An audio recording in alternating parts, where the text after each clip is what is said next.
матерной лаянцы. Я падчас супольной молитвы разом с людьми стоял и лаяўся при этом брудно лаяўся матом. Вот все обвинувачение. Абсурдное абсолютно. Это при сотни сведков, при десятку у всяком выпадку камер меня обвинувачивают в том, что я лаюся матом, хотя я не ўжываю ў жыцці. Это не тое, что на могилках, на святых, як той казаў, что на святым месцы. Разумеете, это просто это не тое, что абсурд. Это просто...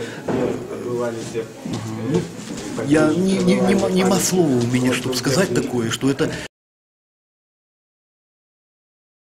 Меня еще, те, что забирали, памятаете? Меня яны сбивали в машине. И он 6 разов ударил мне по голове, вот так вот. Я сгубил притомность, упал туда.